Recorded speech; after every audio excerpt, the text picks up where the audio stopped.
शास्त्रातील राशी होत्या त्या आपल्या कोणत्या कोणत्या होत्या? काल आपण कार्य पाहिलं आणि त्यानंतर पाहिलं आपण ऊर्जा.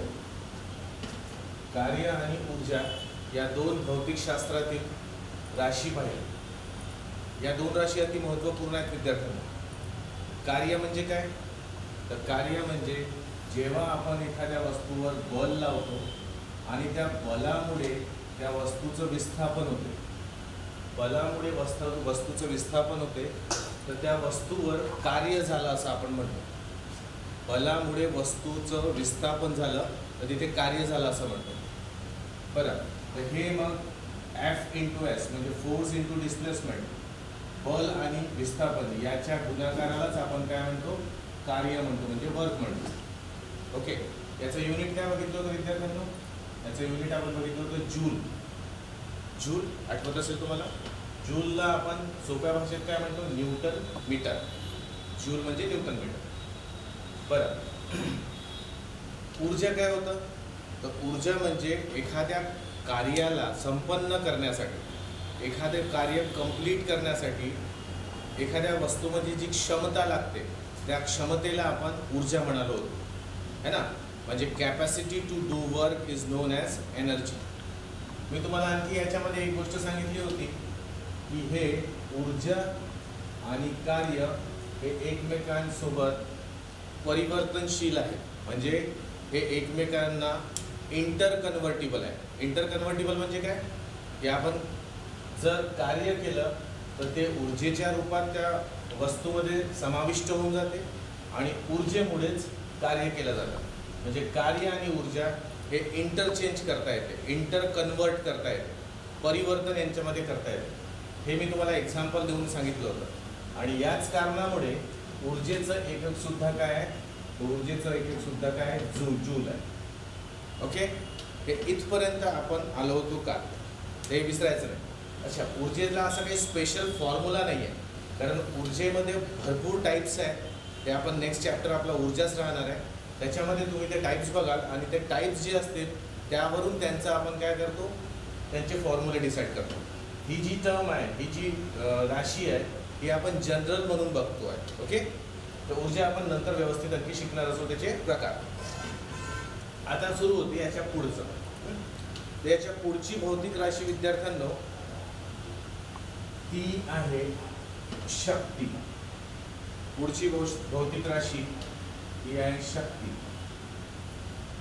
शक्ती म्हणजे इंग्लिशमध्ये पॉवर, त्याला सिम्बॉल आपण P वगैरे देतो, कॅपिटल P. ओके, याला आपण शक्ती म्हणतो. आता शक्ती म्हणजे काय? तर हा थोडा मी टर्म समजून घ्या. बघा, होते कसं की आपण एखादी कार्य करतोय, भौतिकशास्त्राच्या भाषेतील कार्य करतोय, आणि जर ते कार्य करण्यासाठी आपण कमीत कमी वेळ घेतला तर मग आपण जास्त शक्तिशाली आहोत असं गृहीत धरलं जाईल. म्हणजे काय करायचं? कार्याला वेळेच्या संदर्भात बांधणे, कार्याला वेळेच्या संदर्भात सांगणे, यालाच आपण काय म्हणतो? शक्ती. याला इंग्लिशमध्ये याचं डेफिनेशन आहे असं आहे, rate of doing work. Rate of doing work म्हणजे काय? कार्य करण्याचा दर. आपण कोणत्या दराने, कोणत्या वेळेनुसार कार्य करतो त्यालाच आपण शक्ती म्हणतो.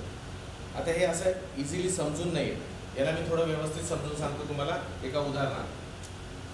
फॉर एक्झाम्पल, सपोज करा हे दोन बिल्डिंग्स आहेत, या दोघांची उंची सारखी आहे. या दोन बिल्डिंग्सची उंची सारखी आहे. या बिल्डिंगवर वरचा माळा चढवायचा आहे, याच्यावरही आणि याच्यावरही, तर 500 विटा मागवल्या जातात. किती? 500 विटा बोलवल्या जातात. इथे 500 विटा बोलवल्या जातात आणि इथे सुद्धा 500 विटा आपण घेतोय. आता काय होते? या 500 विटांना या गच्चीवर पोचवायचं आहे, तर इथे एक मजुराला लावलं जातं. एका मजुराला हे 500 विटा खालून वरपर्यंत पोचवण्यासाठी सांगितलं जातं. आता हा मजूर कसा पोचवेल हे बघूया. हा मजूर काय करेल? एका फेरीत किती जास्तीत जास्त विटा घेऊ शकतो डोक्यावर? तर तो एका फेरीमध्ये 10 विटांनी, है ना, जास्तीत जास्त 10 विटा घेऊन जाऊ शकतो. बरं, तो जाईल 10 विटा घेऊन वरती सोडेल आणि मग परत खाली येईल. किती वेळ लागेल त्याला?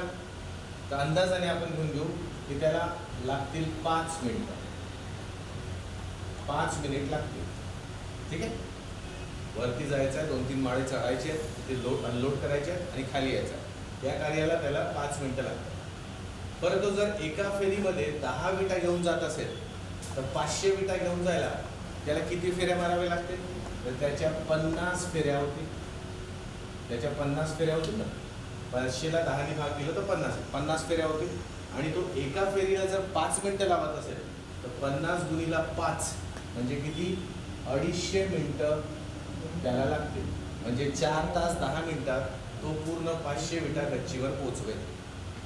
ठीक आहे. हे या मजुराचं कार्य आहे. ओके. 250 मिनिटं घेतोय. आता इथे काय करतोय? इथे आपण मजूर न लावता एक ट्रॉली लावतो, ज्याला आपण लिफ्ट पण म्हणतो. तुम्ही बांधकामाच्या ठिकाणी अशा ट्रॉलीज पाहत असाल जिथे मटेरियल भरून वरती पोहोचवलं जातं. ही मशीन आहे. या मशीनला सुद्धा 500 विटा वरती पोहोचवण्याचं कार्य करायचं. आता हे कार्य कसं होईल? तर बघा, ही मशीन एका फेरीमध्ये किती विटा घेऊन जाऊ शकेल? तर ती लिफ्ट आहे, तर ती नक्कीच काय करेल? 50 आपण घेऊ, मिनिमम 50 विटा ते एका फेरीमध्ये वरती घेऊन जाईल. ठीक आहे. दुसरं बघा, याला इथून विटा इथपर्यंत पोहोचवण्यासाठी ती मशीन आहे ना, किती वेळ लागेल? तर हार्डली 2 मिनिटं लागतील. म्हणजे 50 विटा वरती पोहोचवायला 2 मिनिटं लागतील तिला. ठीक आहे. बरं, जर ती एका फेरीत 50 विटा नेते तर 500 विटा न्यायला तिला किती फेऱ्या माराव्या लागतील? तर ऑब्व्हियसली 500ला तुम्ही 50ने भाग द्या, किती येईल? 10 फेऱ्या लागतील.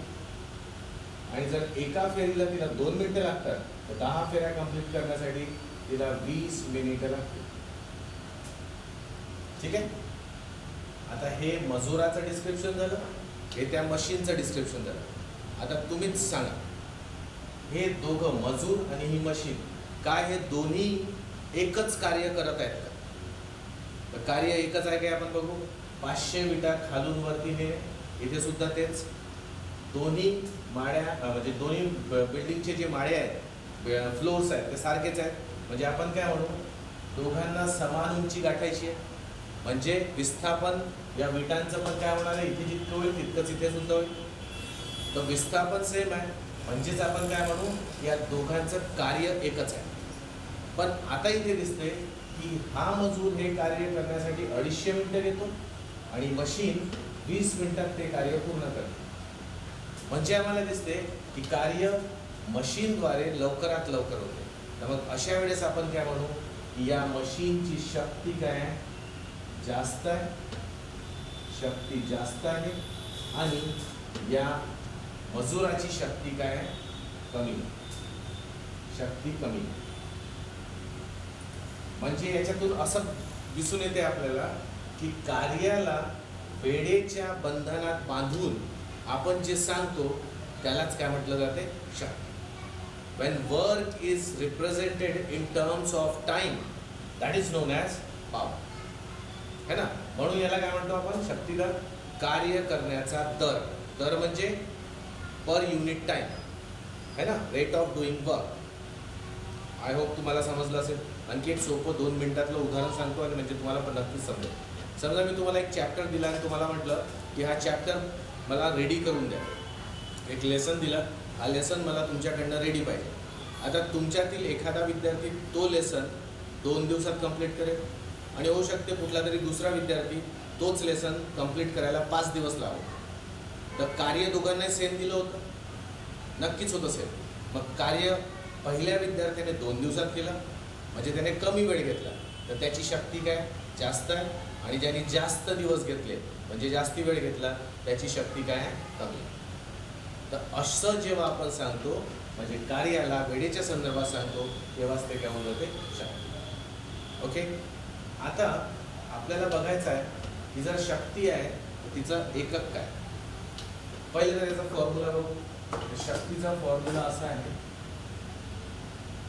शक्तीला आपण कार्य भागिला वेळ. कार्य भागिला वेळ. कारण कार्याला वेळेच्या संदर्भात सांगायचं. ओके, तुम्ही कधी बुक्स वाचत असाल तर इथे कार्याच्या जागी कधी कधी ऊर्जा पण लिहिलं असतं, तर त्याच्याने कन्फ्यूज नाही व्हायचं. कन्फ्यूज याच्यासाठी नाही व्हायचं कारण कार्य आणि ऊर्जा एकमेकात परिवर्तनशील आहे हे आपण अगोदरच पाहिलेलं आहे. त्याच्यामुळे इथे कधी तुम्हाला कार्य दिसेल, कधी ऊर्जा दिसेल, दोघांचा अर्थ एकच काढायचा. ओके, चला, म्हणजे सिम्बॉलिकली आपण असं लिहू W/T म्हणजे P, हा बनला शक्तीचा फॉर्म्युला. ओके, आता इथे बघूया कार्याचं एकक काय. कार्याचं एकक आपण घेतो जूल, आणि वेळेचं एकक काय, वेळेचं एकक सेकंड आहे. म्हणजे आपण ठरवणार की या शक्तीचं SI एकक येईल जूल पर सेकंड, आणि याचं CGS एकक येईल काय, अर्ग पर सेकंड. जूल पर सेकंड आणि अर्ग पर सेकंड. मित्रांनो, हा जो जूल पर सेकंड आहे याला एका शास्त्रज्ञाचं नाव दिलेलं आहे आणि ते नाव आहे वॅट. तुम्हाला आठवत असेल स्टीम इंजिन ज्याने शोधून काढला तो कोण होता, जेम्स वॅट. तर जेम्स वॅटच्या नावाचं नाव या एककाला दिलं, या युनिटला दिलं. जूल पर सेकंड म्हणजेच काय, वॅट. ओके, आणखी एक रिलेशनशिप आहे. तुम्ही ही टर्म ऐकली असेल, हॉर्स पॉवर है ना, अश्वशक्ती असं ऐकण्यात आलं असेल तुमच्या. हॉर्स पॉवर आपण हा एकक कुठे वापरतो, तर आपल्या घरी जे पाणी वरती पोहोचवण्याची मशीन असते ना, तिला हॉर्स पॉवरमध्ये पोहोचलं जाते. तिचा वॅटेज म्हणायला पाहिजे, किंवा त्याचा पॉवर किंवा त्याची शक्ती. म्हणजे कसं आपण म्हणतो आमच्याकडे 1 HP मशीन आहे, 2 HP मशीन आहे है ना. तर ते HP म्हणजे काय, तर HP म्हणजे काय, जेव्हा आपण 1 HP घ्यायचा प्रयत्न करतो, म्हणजे 1 HPचा अर्थ होतो 746 वॅट्स. 1 हॉर्स पॉवर, 1 अश्वशक्ती म्हणजे 746 वॅट. हे रिलेशनशिप MPSCने एकदा विचारलं होतं. आजकाल असे विचारत नाही, आजकाल थोडेसे कन्सेप्च्युअल क्वेश्चन असतात, पण असे प्रश्न कधीतरी विचारले गेलेले आहेत. तर इथे आपलं शक्ती हे कंप्लीट होतं. ठीक आहे, आय होप तुम्हाला समजलं असेल. एकदा बघून घ्या आणि तुमचे प्रश्न याच्यावर तयार ठेवा. ओके, तुमचे प्रश्न याच्यावर तयार ठेवा. आपण मग क्वेश्चन आन्सर सेशनमध्ये त्याचे उत्तरं देऊ विद्यार्थी. इंट्रोडक्शनमध्ये बोलणं विसरलो, ते आहे की हा उपक्रम जो सुरू आहे, कुठला उपक्रम, ऑनलाईन लाईव्ह क्लासेस मार्फत तुमच्यापर्यंत पोहोचण्याचा उपक्रम. हा उपक्रम प्रज्ञा प्रबोधिनी करिअर अकॅडमीतर्फे राबवण्यात येत आहे. आणि हा उपक्रम एक त्याला आपण काय म्हणू, रिव्हॉल्युशन आहे. की कॉम्पिटिटिव्ह फील्डच्या सेक्टरमध्ये आपल्याला दिसतं की दिल्लीवर असे उपक्रम खूप चालवले जातात, पण नागपुरात खास करून पहिलंच क्लास असं आहे, पहिलंच कोचिंग क्लास असं आहे की ज्यामध्ये ऑनलाईन लाईव्ह क्लासेसचा उपक्रम चालवला आहे. तर विद्यार्थी मित्रांनो, तुम्ही खूप भाग्यशाली आहे की ज्या लॉकडाऊन पिरियडमध्ये बाकी विद्यार्थ्यांना ज्ञान मिळत नाही आहे, ज्ञान मिळत नाही आहे, त्यावेळेस तुम्हाला प्रज्ञा प्रबोधिनी तुमच्यासाठी इथे येऊन उभी आहे. तर आपण सर्व पुन्हा एकदा रोजच प्रज्ञा प्रबोधिनीचा आभार मानू की त्यांनी तुम्हाला एज्युकेशन देण्यासाठी कुठलीच कमी केलेली नाही. पुढचं आपल्याला बघायचं आहे. ओके, आता बघूया संवेग. संवेग मी तुम्हाला सांगितलं होतं त्या अगोदर, पण ते खूपच फास्ट सांगितलं होतं. एका विद्यार्थ्याच्या प्रश्नाचं उत्तर देताना सांगितलं होतं. आता त्याला थोडंसं डिटेलमध्ये बघू. ओके, भौतिक राशी आहे संवेग. त्याला आपण इंग्लिशमध्ये मोमेंटम म्हणतो. मोमेंटम. आता ही भौतिक राशी काय, याची व्याख्या म्हणजे ॲज सच अशी जनरल व्याख्या नाही आहे. याच्या फॉर्म्युल्यालाच याची व्याख्या बनवली. काही काही असे आहेत आपल्याकडे राशी ज्यांची व्याख्या बनवताना जे फॉर्म्युल्यामध्ये लिहिलं आहे तेच आपण व्याख्यामध्ये बघतो. कशी व्याख्या याची, तर संवेग म्हणजे वस्तुमान आणि वेग यांचा गुणाकार है ना. संवेग म्हणजे काय, असं लिहू आपण, संवेग म्हणजे वस्तुमान आणि वेग यांचा गुणाकार. ठीक आहे. Means momentum is equals to mass into velocity. Momentum is equals to mass into velocity. मग हे काय आहे ॲक्च्युली, याच्या मागचा कन्सेप्ट आपण बघू. पहिले याला सिम्बॉलिक फॉर्ममध्ये लिहू. तर याला छोट्या पीने दर्शवतात ना विद्यार्थ्यांनो. छोटा पी इज इक्वल्स टू हा एम आहे आणि हा वेगसाठी बी. म्हणजे हे याचं चिन्हाच्या स्वरूपात याला दाखवण्यात आलं. संवेग बरोबर हा छोटा पी आहे. मोठा पी कुठे वापरतो आपण? शक्तीसाठी म्हणजे पॉवरसाठी, आणि दाब म्हणजे प्रेशरसाठी वापरतो. ओके ठीक आहे. आता एकक पाहून घेऊ याचं एकक काय? वस्तुमानाचं एकक तर किलोग्राम आहे. आणि वेगाचं एकक काय? ते आहे मीटर पर सेकंड. तर मग याचं SI एकक होईल विद्यार्थ्यांनो kg मीटर पर सेकंड. kg मीटर पर सेकंड. आणि याचं CGS एकक होईल, हे होईल ग्राम सेंटीमीटर पर सेकंड. तर हे एकक आहे. यांना काही विशेष असं नावं दिलेलं नाही आहेत, आपण असंच म्हणतो यांना. ओके. पण आता हे येते की हे संवेग असते काय है ना. हा आता फॉर्म्युला झाला, त्याच्या मागचा कन्सेप्ट बघा. संवेग काय असते की जेव्हा एखादी ऑब्जेक्ट किंवा वस्तू गतिमान होते, तर त्या वस्तूला जेव्हा काहीतरी गती प्राप्त होते, तेव्हा ऑटोमॅटिक त्याच्यामध्ये एक भौतिक राशी निर्माण होते, आणि ती राशी म्हणजे काय? संवेग. हे समजण्यासाठी आपण पुन्हा एक उदाहरण घेऊया. सपोज करा हे दोन ट्रक्स आहेत. हे दोन ट्रक आहेत. दोघांचे वस्तुमान सारखे आहे. दोघांचे वस्तुमान सारखे आहे. आणि आपण बघूया की दोन्ही 10 मीटर पर सेकंडच्या वेगाने 10 मीटर पर सेकंडच्या वेगाने विरुद्ध दिशेने एकमेकांकडे येत आहे. याचाही वेग 10 मीटर पर सेकंड आहे, याचाही वेग 10 मीटर पर सेकंड आहे, आणि हे एकमेकाच्या दिशेने येत आहे. नो डाऊट याची टक्कर होईल. आता हा 10 मीटर पर सेकंड हा काही खूप जास्त वेग नाही आहे विद्यार्थ्यांना. तर हा थोडा कमीच वेग आहे. टक्कर झाली, काहीतरी नुकसान होईल ट्रकचं. आता दुसरी केस, ही पहिली होती. दुसरी केस बघूया की आता हे दोन्ही ट्रक एकमेकांच्या विरुद्ध दिशेने 100 मीटर पर सेकंडच्या वेगाने एकमेकांकडे येतात. आताही यांची टक्कर होईल. आता टक्कर होईल, पण हा वेग थोडा जास्ती असल्यामुळे ही टक्कर दुसऱ्या केसमध्ये भीषण होईल. आता प्रश्न हा येते की असं का झालं? दोन्ही ट्रक दोन्ही केसेसमध्ये सारखे आहे.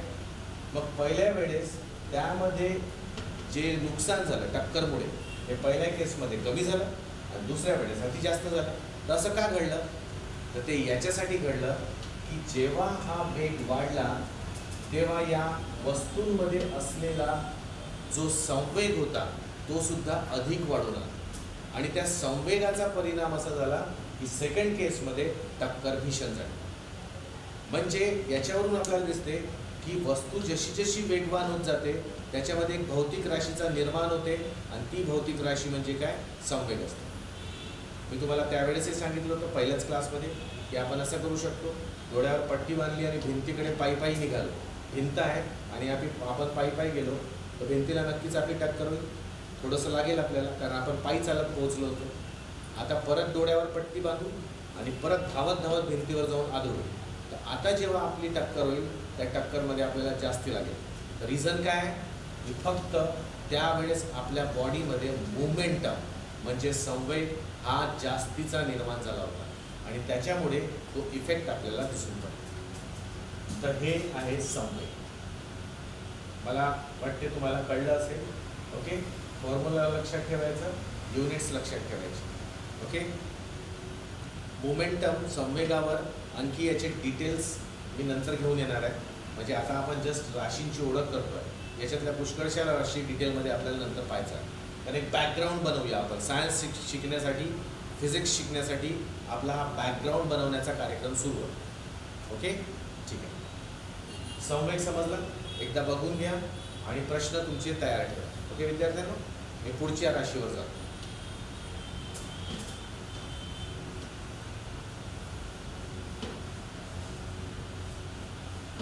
यानंतरची पुढची राशी आहे ती आहे दाब. दाब दाब म्हणजे प्रेशर.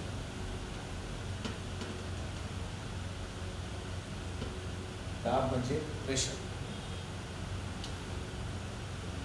आपण पुढील काही दिवसांमध्ये एक आर्कमॅडिसचं तत्व शिकणार आहोत है ना. आर्कमॅडिसचं प्रिन्सिपल, त्यामध्ये ही भौतिक राशी खूप कामाची राहील, म्हणून ही थोडीशी व्यवस्थित समजून घ्या. बघा, दाब म्हणजे काय होते की सपोज करा एक वस्तू अशी आहे, या वस्तूवर आपण एक असा बल टाकू, तर हा जो बल आहे हा या वस्तूवर किती जागेवर पडेल.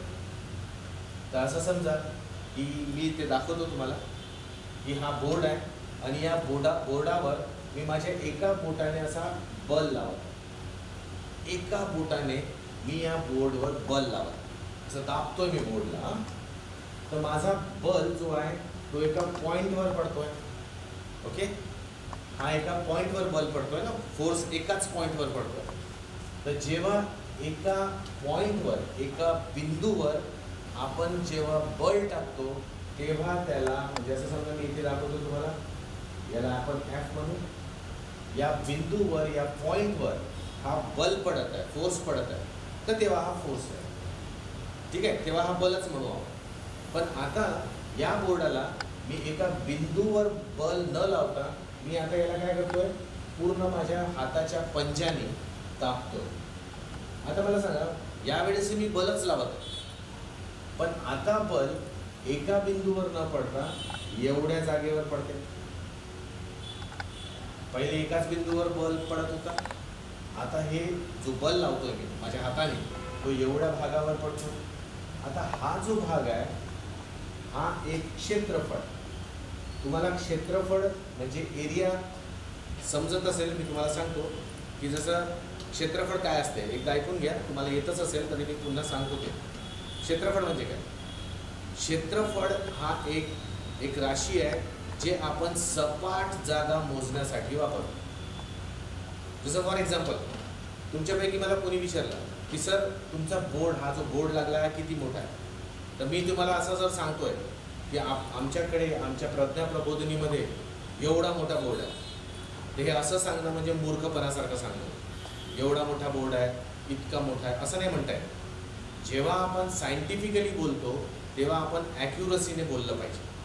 तर मला जेव्हा सांगायचं आहे बोर्ड किती मोठा आहे, तर मला काहीतरी असं सांगावं लागेल की हा बोर्डची लांबी 15 फूट आहे, याची रुंदी 10 फूट आहे, असं बोलू तेव्हा ते योग्य होईल. किंवा दुसऱ्या भाषेत 15 बाय 10 म्हणजे या बोर्डचा जो क्षेत्रफळ आहे तो 150 स्क्वेअर फीट आहे, असं जेव्हा सांगेल तेव्हा मी करेक्ट सांगेन. तर मी हे जे 150 स्क्वेअर फीट म्हटलं हे काय आहे, तर हे या बोर्डचा क्षेत्रफळ आहे, एरिया आहे ना. तर क्षेत्रफळ म्हणजे सपाट जागा मोजण्यासाठी वापरण्यात येणारी भौतिक राशी. ठीक आहे विद्यार्थ्यांनो, ठीक आहे. तर आता हा सुद्धा क्षेत्रफळ आहे. तर आता इथे जो बल पडला माझ्या हाताचा, हा एका बिंदूवर नाही पडला, तर हा एका पर्टिक्युलर क्षेत्रावर पडला. मग याच्यावरून आपण दाबची व्याख्या निर्माण करू. दाब म्हणजे काय, जेव्हा एखाद्या पर्टिक्युलर क्षेत्रफळावर, एका विशिष्ट क्षेत्रफळावर म्हणजे एरियावर बल पडते, तेव्हा आता त्याला बल न म्हणता तुम्ही त्याला काय म्हणायचं, दाब म्हणायचं. आता बल नाही म्हणायचं. बल केव्हा, जेव्हा तो एका बिंदूत पडतोय. आता तो तो बल पूर्ण क्षेत्रफळावर पडतोय, तर मग तेव्हा त्याला आपण प्रेशर किंवा दाब म्हणू. जसं तुम्हाला एक उदाहरण सांग, तुम्ही ही गोष्ट ऐकली असेल, हवेचा दाब. हवेचं बल ऐकला का वाटतं तुम्ही? आज हवेचा बल इतका होता, नाही नाही असं नाही बोलतो. हवेचा दाब म्हटला जातो है ना, हवेचा दाब म्हटला जातो. कसं, तर जेव्हा आपल्यावर हवा अशी जोराने वाहत येते तेव्हा हवा आपल्याला कुठे एखाद्या बिंदूवरच आपल्याला बल नाही लावत, तर पूर्ण आपल्या बॉडीवरती काय करते, एक बल लावतो. आणि तो बल आपल्या बॉडीच्या, आपल्या शरीराच्या पृष्ठभागावर पडत असतो, म्हणजेच क्षेत्रफळावर पडत असतो. तर त्यामुळे आपण त्या बलाला, हवेच्या बलाला काय म्हणतो आपण, दाब. म्हणून हवेचा दाब ही संकल्पना आहे ना. हवेचा दाब त्याला आपण वातावरणीय दाब पण म्हणतो किंवा ॲटमॉस्फिअरिक प्रेशर पण म्हणतो. तर जेव्हा एखाद्या विशिष्ट क्षेत्रफळावर बल पडत असेल तर त्याला आता बल न म्हणता काय म्हणायचं, दाब म्हणायचं. Got it? तर मग काय होईल फॉर्म्युला? तर फॉर्म्युला होईल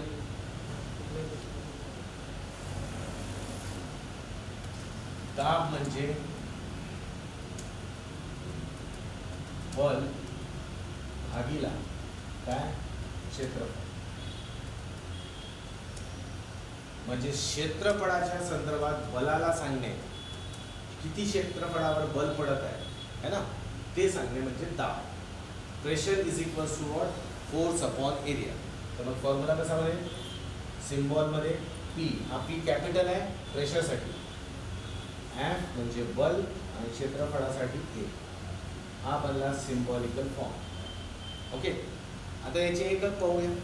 आता याचं एकक एफ म्हणजे बल, बलाचं एकक तर न्यूटन आहे तुम्हाला माहिती आहे.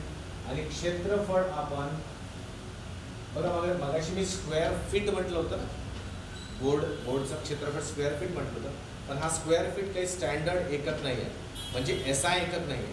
एसआय एकक काय येईल, मीटर स्क्वेअर. जसं तिथे फूट स्क्वेअर म्हटलं होतं, स्क्वेअर फूट म्हणजे इथे आपल्याला मीटर स्क्वेअर घ्यावं लागेल, कारण हे एसआय एकक आहे ना. तर मग काय होईल आपला एसआय एकक दाबचा, तर तो न्यूटन पर मीटर स्क्वेअर. आणि सीजीएस एकक काय होईल विद्यार्थ्यांनो, सीजीएस एकक होईल डाइन पर सेंटीमीटर स्क्वेअर, डाइन पर सेंटीमीटर स्क्वेअर. आता हा जो एकक आहे याला सुद्धा एका शास्त्रज्ञाचं नाव देण्यात आलं आहे आणि त्या शास्त्रज्ञाचं नाव होतं पास्कल. तर त्याला आपण पास्कल सुद्धा म्हणतो. म्हणजे हवेचं नाही, दाबचं एक एसआय एकक पास्कल सुद्धा. तुम्ही आणखी एक एकक ऐकलं असेल, बार है ना, बार पण ऐकलं असेल. हा सायंटिफिक एकक आहे.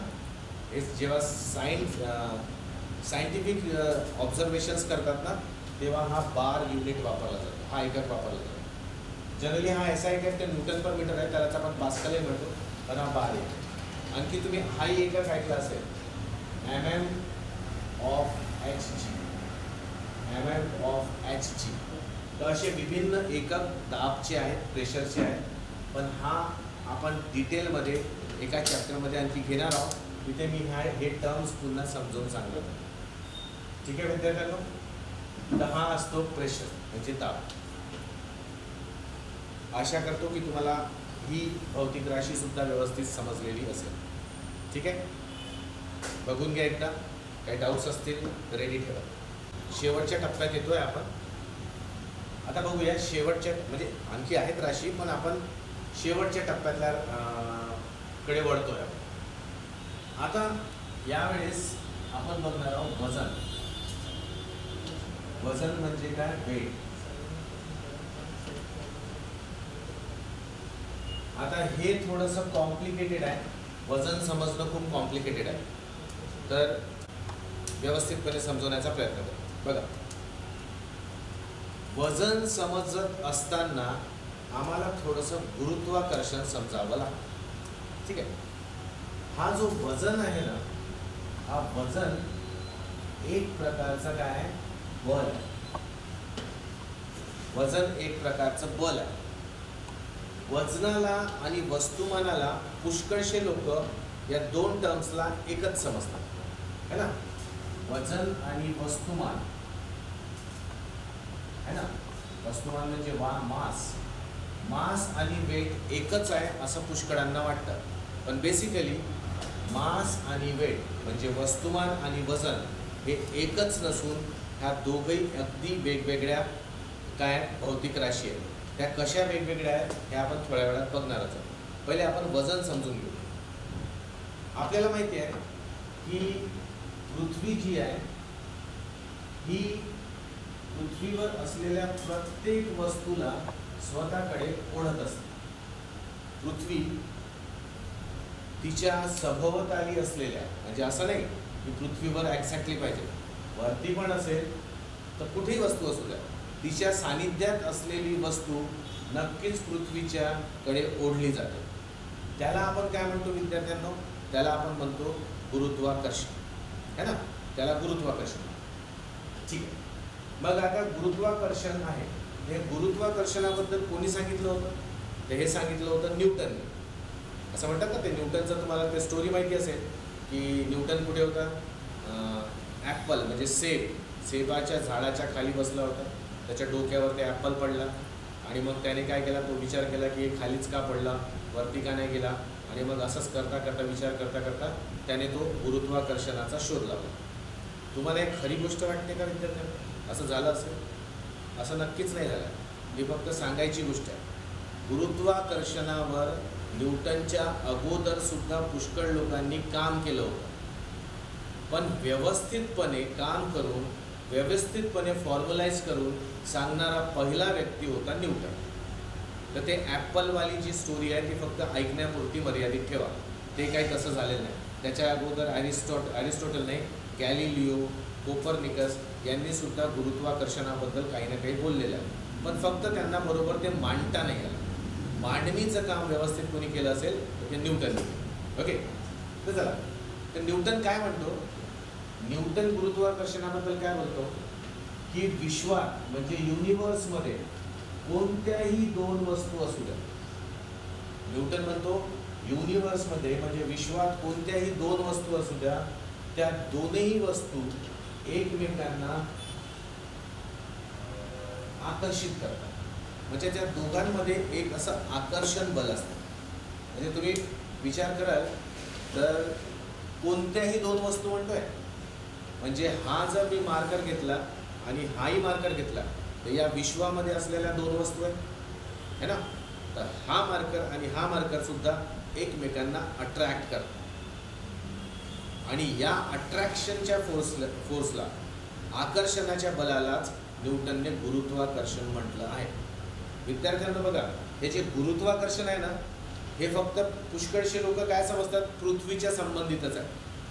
ही वस्तू वरून खाली सोडली म्हणजे वरून सोडली, खालीच का आली तर म्हणे पृथ्वीने ओढलं. का ओढलं? तर गुरुत्वाकर्षण होतं. हे तर गोष्ट खरी आहे, पण गुरुत्वाकर्षण फक्त पृथ्वीशी संदर्भात नाही आहे. गुरुत्वाकर्षण मोठी संकल्पना आहे. ओके, आणि न्यूटन म्हणतो हे प्रत्येक विश्वातल्या दोन गोष्टीवर लागू पडतो. म्हणजे मी आणि सूर्य यांच्यामध्ये गुरुत्वाकर्षण आहे, चंद्र आणि सूर्य ते गुरुत्वाकर्षण आहे, चंद्र आणि पृथ्वीमध्ये कोणत्याही दोन वस्तू द्या. हा पेन आणि तुमचाही पेन, तुमच्याकडे पेन ठेवला असेल, यांच्यामध्येही गुरुत्वाकर्षण आहे. मग तुम्ही म्हणाल असं तर आढळून नाही येत काही, याची क्वांटिटी जी आहे, याची व्हॅल्यू जी आहे ती खूप कमी आहे. हे बघा, हे दिसून पडते पृथ्वीने ओढलं म्हणून, पण हा पेन या पेनला ओढत आहे असं दिसून नाही पडत, कारण या गुरुत्वाकर्षण बलाची व्हॅल्यू खूपच कमी आहे. तर ते आपण गुरुत्वाकर्षणामध्ये आणखी डिटेलमध्ये बघू. मला आता थोडक्यात तुम्हाला सांगायचं तर गुरुत्वाकर्षण बलाबद्दल न्यूटन बोलला. तो आणखी काय म्हणाला ते गुरुत्वाकर्षण धड्यात पाहू. पण गुरुत्वाकर्षण फक्त पृथ्वीपुरती मर्यादित ठेवायचं नाही, ही मोठी संकल्पना आहे, विश्वातील कोणत्याही दोन गोष्टीवरती लागू पडते. ठीक आहे, आता बघूया. तर इथे गुरुत्वाकर्षण आहे, तर काय करते पृथ्वी? तिच्या सानिध्यात जी वस्तू येते त्या वस्तूला आपल्या केंद्राकडे ओढण्याचा प्रयत्न करतो. आता हा व्यक्ती उभा आहे पृथ्वीवर, म्हणजे आपण उभेच असतो, तर आपल्याला दिसते की आपणही पृथ्वीकडे ओढला जातो.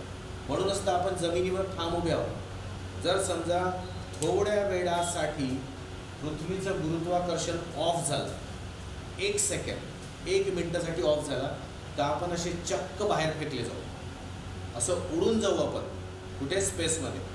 पण त्या गुरुत्वाकर्षणामुळे पृथ्वी ॲक्च्युली खूप स्पीडने फिरत आहे ना स्वतःभोवती, तर ती स्पीड इतकी जास्ती आहे की जर गुरुत्वाकर्षण ऑफ झालं, बंद पडलं, तर आपण चक्क असे बाहेर फेकले जाऊ. ओके, पण तसं होणार नाही, नॉट टू वरी.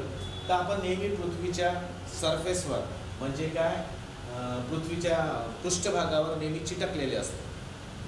आता ही गोष्ट तर याची झाली जो सरफेसवर आहे.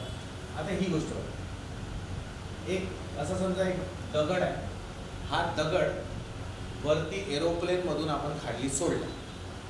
आता सोडलं त्यावेळेस काय घडलं?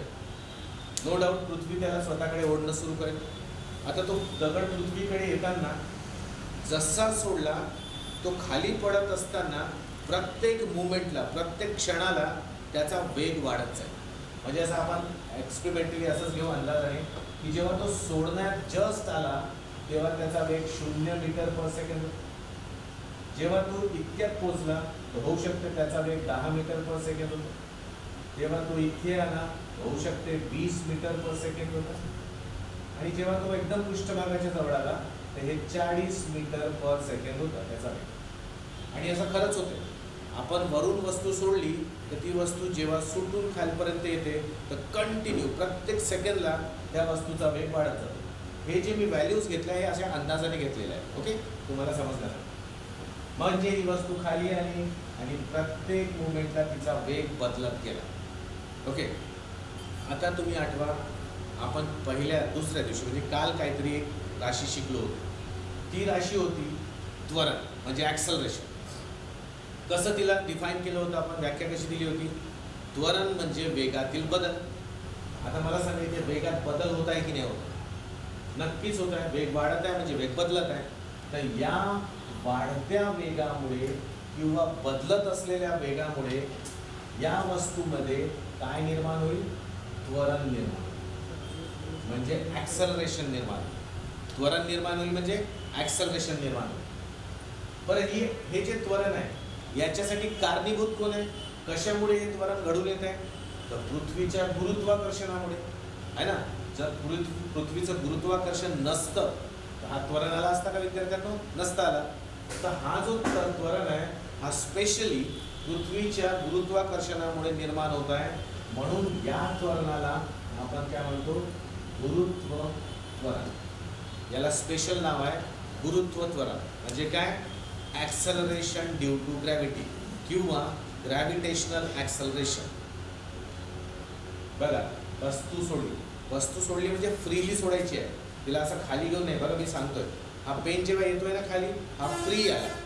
याच्यावर कोणाचंच बंधन नव्हतं. जर मी याला असं आणतोय ना तर माझ्या हाताच्या प्रेशरमुळे तो खाली येतो. तसं नाही आणायचं आहे, त्याला फ्रीली सोडायचं आहे. जेव्हा वस्तू फ्रीली सोडली वेग त्याचा वाढत गेला. वेग वाढला म्हणजे वेग बदलला. वेग बदलला म्हणजे त्याच्यामध्ये त्वरण निर्माण झालं. हा त्वरण गुरुत्वाकर्षणामुळे निर्माण होत आहे. म्हणून या त्वरणाला आपण काय म्हणणार विद्यार्थ्यांनो? गुरुत्व त्वरण म्हणणार. तर हे गुरुत्व त्वरण आहे, ॲक्सलरेशन ड्यू टू ग्रॅव्हिटी. आणि त्याला आपण या गुरुत्व त्वरणाला आपण जी ने दर्शवतो. स्मॉल जी. तुम्हाला ही व्हॅल्यू आठवत असेल. जी काय असते? 9.8 मीटर पर सेकंड स्क्वेअर. आठवते का विद्यार्थ्यांना? हे तुम्ही शाळेत असताना शिकले आहे. हे 9.8 आणखी स्पेसिफिक केलं तर 81 असते. 9.81 मीटर पर सेकंड स्क्वेअर. हे जे व्हॅल्यू आहे ही या वस्तूंवर पडणाऱ्या त्वरणाची व्हॅल्यू आहे. ठीक आहे. म्हणजे कसं की जीही वस्तू पृथ्वीच्या गुरुत्वाकर्षणाच्या रेंजमध्ये येईल त्या वस्तूवर एवढंच त्वरण पडेल. ती वस्तू छोटी असेल किंवा मोठी असेल. तर हे जी मला सांगायचं होतं, गुरुत्व त्वरण सांगायचं होतं, म्हणून हे सगळं मी तुम्हाला सांगितलं. ठीक आहे. आता याचा उपयोग आपण इथे करू. ठीक आहे. आपण काय म्हणतो? वजन म्हणजे काय? बल आहे. तर मग बलाचा फॉर्म्युला काय विद्यार्थ्यांनो? बल आपण असं सांगतो, बल म्हणजे काय? वस्तुमान गुणिला त्वरण. बलाला आपण असंच सांगितलंय ना. बल म्हणजे काय? वस्तूचे वस्तुमान आणि त्या वस्तुमानाबरोबर त्या वस्तुमानाला निर्माण झालेलं त्वरण, या दोघांचा गुणाकार म्हणजे बल होतो. मग वजनही तर बल आहे. तर मग वजन बल आहे, वजन सुद्धा फोर्स आहे. तर मग याचाही फॉर्म्युला नियर अबाउट असाच बनेल. बिलकुल असाच बनतो. तर वजनाचा फॉर्म्युला आहे काय? वस्तूचे वस्तुमान म्हणजे एम. पण आता जे त्वरण घेऊ आपण ते साधं त्वरण नाही राहील. आता वजनामध्ये जे त्वरण वापरू ते राहील गुरुत्व त्वरण. म्हणजे याला आम्हाला जी घ्यावं लागेल. तर हा बनतोय कशाचा फॉर्म्युला? वजनाचा formula. Weight equals to mass into gravitational acceleration. वजन बरोबर वस्तुमान गुणिला गुरुत्व त्वरण है ना. म्हणजे आपल्या बॉडीचं काही ना काही वस्तुमान आहे आणि त्या वस्तुमानावर नेहमी एवढं त्वरण पडत असतं. त्या वस्तुमानाचं आणि त्या त्वरणाचा गुणाकार म्हणजेच आपलं वजन. आपलं वजन. बरं, मग वजनाचं एकक काय असेल? वजन मोजतो कशामध्ये? तर विद्यार्थ्यांनो, वजनाचं एकक काय असेल हे तुम्हाला कळलं असेल. जे बलाचं एकक आहे तेच वजनाचं एकक राहील, कारण वजन म्हणजेच काय होते? बल होते. म्हणून आपण काय म्हणणार? वजनाचं SI एकक काय होईल? न्यूटन. आणि वजनाचं CGS एकक काय होईल? तर ते होईल डाय. ठीक आहे ना? वजनाचं CGS एकक काय होईल? डाय. मग आपण तर आपलं वजन किलोग्राम मध्ये सांगतो, तर नाही, आपण आपलं वस्तुमान सांगतो किलोग्राम मध्ये. आपण वजन सांगत नाही. वजन काय आहे? वजन एक बल आहे. जर वजन सांगायचं आहे तर आपल्याला न्यूटनच्या भाषेतच सांगावं लागेल. न्यूटन या एककाला धरूनच सांगावं लागेल. ठीक आहे विद्यार्थ्यांनो, मला वाटते तुम्हाला हे कळलं असेल, गुरुत्व, त्वरण आणि वजन काय. आता एक आपल्याला बघायचं आहे, इम्पॉर्टंट गोष्ट आहे की विद्यार्थी या दोघांमध्ये कन्फ्यूज होतात. वजन आणि वस्तुमान, मास आणि वेट याच्यामध्ये कन्फ्युजन असते. तर हे थोडंसं आपण बघूया काय आहे. मी इथे लिहितो वस्तुमान आणि इथे लिहितो वजन म्हणजे W. ओके, बघूया विद्यार्थी काय फरक. पहिली गोष्ट, वस्तुमान ही जी भौतिक राशी आहे ही राशी अदिश आहे. ही राशी अदिश आहे. अदिश आहे म्हणजे काय? स्केलर क्वांटिटी आहे. ही भौतिक राशी काय आहे? स्केलर आहे. आणि हे जे आहे वजन, हे काय? सदिश राशी आहे. सदिश राशी आहे म्हणजे काय? वेक्टर आहे. म्हणजे वस्तुमान सांगताना तुम्हाला दिशा सांगायची गरज नाही. म्हणजे कसं बघा, म्हणजे हा सपोज करा एक व्यक्ती आहे. हा व्यक्ती आहे, या व्यक्तीचं वस्तुमान समजा 50 किलो आहे. तर हा व्यक्ती उभा राहील तेव्हाच 50 किलोचा राहील का? हा व्यक्ती झोपून आहे तर 50 किलोचा नाही राहील? राहील, नक्कीच राहील. असं थोडी असते की वस्तुमानाला दिशा असते. वस्तुमान उभं असेल, आडवा असेल, वस्तुमान तितकंच असते. कारण वस्तुमान आपण कसं व्याख्या दिली आहे की एखाद्या वस्तूमध्ये जे द्रव्य भरलेलं आहे, जो मॅटर भरलेला आहे, ते किलोग्राममध्ये सांगणे म्हणजेच वस्तुमान सांगणे. तर तो हा जर उभा आहे किंवा हा आडवा आहे, तर याच्या आतमध्ये भरलेलं मॅटर किंवा द्रव्य कमी जास्त होईल का विद्यार्थ्यांनो? नक्कीच नाही होणार. तर वस्तुमान सांगताना आम्हाला दिशेची आवश्यकता नसते, म्हणून वस्तुमानाला आपण अदिश म्हणतो. पण जसं आपण वजनावर येतो, वजन सांगायचं आहे, तर वजन काय म्हटलं? बल आहे. बल आहे म्हणजे बलाला तर एक दिशा असावीच लागते, है ना? बल विदाऊट दिशा सांगता येत नाही. मग ह्या वजनाचं दिशा कोणती आहे? तर बघा, वजन ही भौतिक राशी पृथ्वीच्या गुरुत्वाकर्षणामुळे निर्माण झाली आहे, है ना? तर म्हणून वजनाचं जी दिशा आहे, वजनाची दिशा ती नेहमी कुठे राहील विद्यार्थ्यांनो? पृथ्वीच्या केंद्राकडे. म्हणजे नेहमी आम्ही काय म्हणू, वजन आमचं व्हर्टिकली डाऊनवर्ड, म्हणजे उभ्या रेषेत आम्ही खालच्या बाजूनेच वजनाची आम्हाला दिशा दिसेल. ओके विद्यार्थ्यांनो, तर मग आपण याला म्हणू की वजन काय? सदिश. दुसरं, वस्तुमान हा कधीच बदलत नाही. वस्तुमान कॉन्स्टंट आहे. म्हणजे काय? स्थिर आहे. वस्तुमान काय? स्थिर आहे. वस्तुमान कधीच बदलत नाही. म्हणजे बघा कसं, आज एखादी व्यक्ती 50 किलोचा आहे, याला जर चंद्रावर नेऊन ठेवलं तर याचं वस्तुमान कमी जास्त होईल का? म्हणजे तो 50 किलोचा नाही राहील, 40 किलोचा होऊन जाईल किंवा 70 किलोचा होईल? बिलकुल नाही विद्यार्थी. एखादी वस्तू तुम्ही विश्वात कुठंही घेऊन जा, त्याच्यामध्ये भरलेला मटेरियल, त्याच्यामध्ये भरलेलं द्रव्य म्हणजे मॅटर, हा आपण काढून थोडी ठेवतो, है ना, इकडे तिकडे नेताना. तर वस्तूचं वस्तुमान कधीच बदलत नाही. तुम्ही कुठे जा, विश्वात कुठे जा, वस्तुमानामध्ये कधी बदल होणार नाही. म्हणजे वस्तुमान काय राहील? स्थिर राहील. पण जेव्हा आम्ही वजनाची गोष्ट करतो, तर वजनमध्ये बघा तुम्हाला वस्तुमान दिसते आणि गुरुत्व त्वरण दिसते, है ना? तर हा वस्तुमान तर फिक्स्ड आहे, हे तर बदलत नाही. मग गुरुत्व त्वरणचं काय? गुरुत्व त्वरण बदलते का? तर यस विद्यार्थ्यांनो, गुरुत्व त्वरण जागोजागी बदलत असते. पृथ्वीवर सुद्धा आपण वेगवेगळ्या ठिकाणी जात असू तर आपल्यावर पडणारं गुरुत्व त्वरण कमी जास्त होत राहतं. जसं ध्रुवावर जाल ना तुम्ही, ध्रुवावर म्हणजे पोल्सवर, नॉर्थ पोल साऊथ पोल, तर तुम्हाला गुरुत्व त्वरणाची किंमत दिसेल 9.83 मीटर पर सेकंड स्क्वेअर. 9.83 मीटर पर सेकंड स्क्वेअर हे ध्रुवावर उत्पन्न असलेलं गुरुत्व त्वरण आहे. पण जर आम्ही विषुववृत्तावर म्हणजे इक्वेटरवर गुरुत्व त्वरण मोजलं तर ते येते, जीची व्हॅल्यू किती येते, 9.78 मीटर पर सेकंड स्क्वेअर. हे बघा, खूपसा बदल नाही आहे, खूप मायन्यूटसा बदल आहे, छोटासा बदल आहे, पण बदल आहे ना, बदल तर आहेच.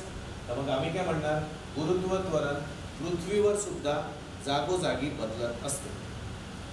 इतकंच नव्हे तर अशा मग आपण स्टँडर्ड व्हॅल्यू काय घेतो, स्टँडर्ड व्हॅल्यू आपण या दोघांचा ॲव्हरेज काढून घेतली आहे, सरासरी काढली यांची. तर आपण स्टँडर्ड व्हॅल्यू काय घेतो विद्यार्थ्यांनो, 9.81 मीटर पर सेकंड स्क्वेअर. हे बघा, या दोघांच्या सरासरीचा ही फायनल व्हॅल्यू बनते. हे आपण जनरलसाठी घेतो है ना, सामान्य वापरासाठी घेतो, पण गुरुत्वाकर्षण प्रत्येक ठिकाणी वेगवेगळं. बरं, दुसरं सोडा, आपण चंद्रावर गेलो तर चंद्रावरचं गुरुत्व वेगळं है ना. चंद्रावर आपल्या पृथ्वीच्या गुरुत्वाकर्षणाच्या 1/6 पट म्हणजे 1/6 एवढं गुरुत्व त्वरण आहे. म्हणून तिथे आपण थोडंसं हलकं फील करतो है ना. आपण पृथ्वीवर जसं असं चालतो ना, असं चालतो, चंद्रावर चालतं आपल्याला असं जम्पिंग चालावं लागतं, कारण तिथे गुरुत्व त्वरण काय कमी आहे. तर तिथे आपलं वजन करा कमी आहे. जर आपण गुरुग्रहावर गेलो, ज्युपिटरवर गेलो, तर त्याचं गुरुत्व त्वरण खूपच जास्ती आहे. तर तिथे काय होईल, आपलं वजन खूप जास्ती निघेल, कारण याची व्हॅल्यू वाढलेली राहील. वस्तुमान तर प्रत्येक ठिकाणी आपलं सेमच राहील, पण गुरुत्व त्वरण काय होईल, खूप जास्त वाढलेलं. मग आपल्या सौर्य मालेमध्ये म्हणजे सोलर सिस्टममध्ये सगळ्यात जास्त गुरुत्व कोणाचं, मी सोलर सिस्टममध्ये म्हणतो, तर सगळ्यात जास्त गुरुत्व आहे सूर्याचं. तर सूर्याचं गुरुत्व जास्ती आहे. तिथे आपण गेलो तर नक्कीच तिथे काय होईल, आपलं वजन खूप खूप जास्ती निघेल.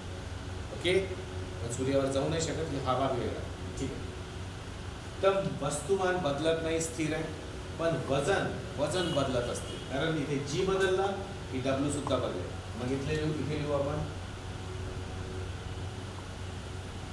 बदल होतो, म्हणजे हे अस्थिर आहे.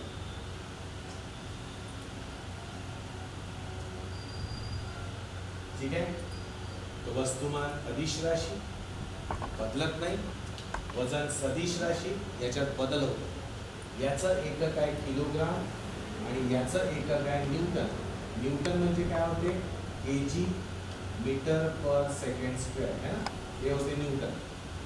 एककामध्ये फरक आहे. म्हणून आजपासून लक्षात ठेवायचं, वस्तुमानाला आणि वजनाला असं वेगवेगळं कन्सिडर करायचं है ना. मी स्टार्टिंगला तुम्हाला जेव्हा वस्तुमान शिकवत होतं, तर मी तुम्हाला म्हटलं होतं की थोड्या वेळपुरती मानून चला की वस्तुमान आणि वजन सारखं, पण विद्यार्थ्यांना ते सारखं नसतं. ओके, हे वेगवेगळं. तर मला वाटते आता तुम्हाला हे सुद्धा कळलं असेल. ठीक आहे. इथे आपली पहिला जो बेसिक्सचा धडा होता, जो लेसन होता आपला, तो इथे एंड होतो. असं नाही की भौतिक राशी संपल्या म्हणून. आता ज्या भौतिक राशी राहतील त्या थोड्या मोठ्या राहतील, त्याला डिटेलमध्ये समजावं लागेल MPSCच्या दृष्टीने. पण त्या राशी समजत असताना आपल्याला आतापर्यंत जे शिकलो या सगळ्यांचा कधी कधी मधामध्ये आधार घ्यावा लागेल. म्हणून हे बेसिक्स तुम्हाला येणं खूप खूप खूप आवश्यक आहे. जर समजा तुम्हाला कुठली गोष्ट समजली नसेल तर जेव्हा हे यूट्यूबवर लेक्चर्स येतात तर त्यांना पुन्हा पुन्हा पाहावं. ठीक आहे. सेकंड, तिथे तर जर तुम्हाला काही डाऊट्स असतील तर तिथे कमेंट बॉक्सवर डाऊट्स टाकावे. आपल्या क्लासेसच्या क्वेश्चन आन्सर सेशनमध्ये तुम्ही आपले प्रश्न टाकू शकता. ओके, टेक्स्ट करायचे प्रश्न. ओके विद्यार्थ्यांना, अशाने काय होईल की बघा, माझा उद्देश किंवा प्रज्ञा प्रबोधिनीचा उद्देश काय आहे, भौतिकशास्त्राचे मार्क तुमचे गेले नाही पाहिजे, एकही मार्क गेला नाही पाहिजे. कारण आम्हाला माहीत आहे, मला माहीत आहे, भौतिकशास्त्राचे प्रश्न इझीच असतात. फक्त विद्यार्थी बिचकतो कशाला, त्याला कन्सेप्ट क्लिअर नसतं. मग एक तर तो वेळ घेऊन घेतो त्याच्यात, आणि परत कन्सेप्ट क्लिअर नसल्यामुळे चुकीचे आन्सर लिहून टाकतो. आमचा उद्देश हा आहे की तुमचे कन्सेप्ट दूर करायचे. दूर करायचे म्हणजे ते डाऊट्स दूर करायचे, कन्सेप्ट स्ट्रॉंग करायचे. ओके. तर म्हणून तुम्हाला जर नाही समजलं, होते कधी कधी काल शिकवलेलं आज लक्षात नाही, तर यूट्यूबवर लेक्चर पाहून घेतलं, ती गोष्ट समजली, कुठेतरी पुस्तकावर मध्ये वाचून घेतलं, आणखी आपले डाऊट्स क्लिअर होत जातात आणि कन्सेप्ट आपले क्लिअर होत जातात. अशी जर तुम्ही आपली अभ्यासाची व्यूहरचना केली तर मी सांगतो तुम्हाला कुठलाच सब्जेक्ट जड जाणार नाही. सर MPSC क्लिअर करायचं आहे, कन्सेप्ट क्लिअर करा. बिलकुल तुमच्याकडे 100% क्लॅरिटी आली म्हणजे तुम्हाला सक्सेस मिळाला असंच समजा. इथे खूप अभ्यास नाही करायचा, स्मार्ट अभ्यास करायचा है ना. तर विद्यार्थी हे सगळं तुम्हाला माहिती असेल, आय नो, मी फक्त रिपीट केलं. ओके. तर तुम्हाला कळलं असेल. आता आपला नेक्स्ट जो टॉपिक आहे तो हा मोजमापनाबद्दल मी थोडंसं बोललो याच्या अगोदर, पण आणखी तुम्हाला तो डिटेलमध्ये सांगायचं आहे. आपण हलकं बोललो होतो याच्यात. मोजमापन याला इंग्लिशमध्ये आपण म्हणतो मेजरमेंट है ना. आता मेजरमेंटसाठी कसं की आम्हाला आपल्या आसपासचं जे मॅटर आहे, जे द्रव्य आहे, त्याचं मोजमापन भौतिकशास्त्रात करावंच लागतं. आता हे जे मोजमापन आहे विद्यार्थ्यांनो, हे मोजमापन आपण करताना काही सिस्टमचा आधार घेतो. सिस्टम्स म्हणजे कसे, तर बघा पूर्वी अस्तित्वात असलेले सिस्टम कोणते होते, हे 4 सिस्टम आम्हाला दिसतात. MKS, मग आहे CGS, हे खूप प्रचलित होते, मग आहे FPS आणि आता अस्तित्वात असलेलं SI. या 4 सिस्टमचा आधार घ्यावा लागतो. इथे जे MKS आहे, MKS सिस्टम जे आहे विद्यार्थ्यांनो, या MKS मध्ये हा M जो आहे हा कशासाठी आहे, तर हा आहे मीटरसाठी. आणि मीटरने आपण काय मोजतो, तर मीटरने आपण मोजतो लांबी. तर लांबी मोजण्यासाठी मीटर घ्यायचं असेल कुठल्या सिस्टममध्ये, MKS मध्ये. ही पद्धती आहे, या 4 पद्धती आहेत मोजमापनाच्या. तर याच्यामधली पहिली पद्धत बघतोय. हा जो K आहे विद्यार्थ्यांनो, हा किलोग्राम आहे. आणि किलोग्राम आपण काय मोजण्यासाठी वापरतो, तर आपण काय म्हणू, वस्तुमान मोजण्यासाठी. आता तुम्ही हे नाही म्हणायचं वजन मोजण्यासाठी नाही म्हणायचं विद्यार्थ्यांना, आता वस्तुमान मोजण्यासाठी म्हणायचं. आणि हा जो S आहे हे आपण याला काय म्हणू, सेकंद आहे. आणि सेकंद कशासाठी वापरतो आपण, तर वेळ मोजण्यासाठी. म्हणजे MKS पद्धतीमध्ये लांबी, वस्तुमान आणि वेळ मोजण्यासाठी मीटर, किलोग्राम आणि सेकंड या एककांचा उपयोग केला जात असे. मग CGS मध्ये काय, तर C कशासाठी, तर C म्हणजे काय, सेंटीमीटर. सेंटीमीटर काय मोजण्यासाठी वापरतो, तर परत हे लांबी मोजण्यासाठी. त्यानंतर G म्हणजे ग्राम, कशासाठी, तर वस्तुमान मोजण्यासाठी. आणि S म्हणजे काय, तर परत सेकंड, काय मोजण्यासाठी, वेळ मोजण्यासाठी. म्हणजे लांबी, वस्तुमान आणि वेळ जर CGS मध्ये मोजायचं असेल तर आम्हाला सेंटीमीटर, ग्राम आणि सेकंद यांचा उपयोग करावा लागत असेल. हा जो FPS पद्धती आहे, ही FPS पद्धती काही आपल्याकडची नाही आहे. आपल्याकडची तर कोणतीच नाही म्हणा, पण आपल्याकडची नाही म्हणजे कशी, पण आपल्याला हे थोडी अधिक परिचित आहे. कशी काय, तर ही पद्धती युरोपमध्ये वापरली जायची. आणि युरोपमध्ये खास करून इंग्लंड म्हणजे ब्रिटनमध्ये वापरली जात असे. तर याच्यामध्ये हा Fचा अर्थ होतो फूट. म्हणजे आपण 1 फूट 2 फूट नाही म्हणत का, उंची मोजतो ते फूट. कशासाठी वापरलं जात असते, तर लांबी मोजण्यासाठी. P म्हणजे काय विद्यार्थ्यांनो, तर तो असतो पाऊंड. आता हा पाऊंड कशाला, तर परत वस्तुमान मोजण्यासाठी. आणि लास्ट म्हणजे सेकंड, हे वेळ मोजण्यासाठी. आता याच्यात एक साम्य दिसते की वेळ मोजण्यासाठी 3ही पद्धतीमध्ये सेकंडचाच वापर केला आहे, बाकी थोडं चेंज आहे. मी तुम्हाला सांगतो की हे बघा इथे पाऊंड आला. हे पाऊंड तुम्हाला परिचित आहे का, नक्कीच परिचित आहे. तुम्ही आठवा, तुमची जी तुमचा जेव्हा जन्म झाला असेल तर तुमची एक फाईल बनली असेल, डॉक्टरांनी बनवली असेल. तिथे बघा तुमचं सुरुवातीचं वजन पाऊंडमध्ये दिलं असेल.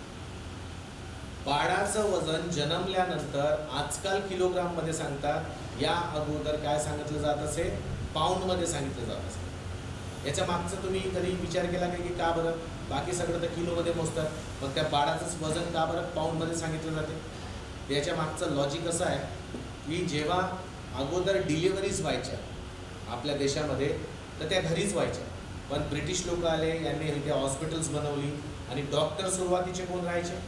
ऑब्व्हियसली ब्रिटिश लोकच राहायचे.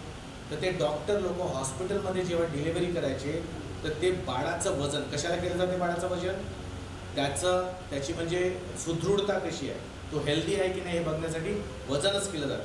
तर ते वजन ते आपल्या युरोपियन सिस्टममध्ये करायचे. म्हणून जुन्या काळी इवन म्हणजे तुमच्याही काही लोकांच्या फाईलमध्ये दिसेल की तुमचं जन्माच्या वेळेचं वजन पाऊंडमध्ये लिहिलेलं आहे. तर ते सिस्टम जे सुरू झाली ती आतापर्यंत सुरूच आहे. आता काही काही हॉस्पिटल्समध्ये देतात किलोग्राममध्ये, ते सोडा, तो भाग आपला नाही. या 3 सिस्टममुळे घोड काय होतो? सपोज करा की वेगवेगळ्या ठिकाणी हे वेगवेगळे सिस्टम वापरले जातात. आता काय होते, कोणी जर एक प्रयोग करतात, तिघही लोक सारखा प्रयोग करतात, पण पहिला या MKS-मध्ये करतो, दुसरा CGS-मध्ये करतो, तिसरा FPS-मध्ये करतो. आता तो एक काहीतरी वस्तू घेतो प्रयोगासाठी, तर तो किलोग्राममध्ये ती मोजतो, हा ग्राममध्ये मोजतो आणि हा पाऊंडमध्ये मोजतो. आणि जेव्हा हे एकत्र कॉन्फरन्समध्ये भेटतात आणि एकमेकांना डिस्कस करून सांगतात, तर यांना असं दिसतं की यांचे रिझल्ट जे आहेत ते काहीतरी विचित्रासारखे येतात. सगळ्यांनी एकच एक्सपेरिमेंट केला पण सगळ्यांचे रिझल्ट कसे वेगवेगळे दिसतात. मग अशा वेळेस यांच्यामध्ये घोड निर्माण होत असते.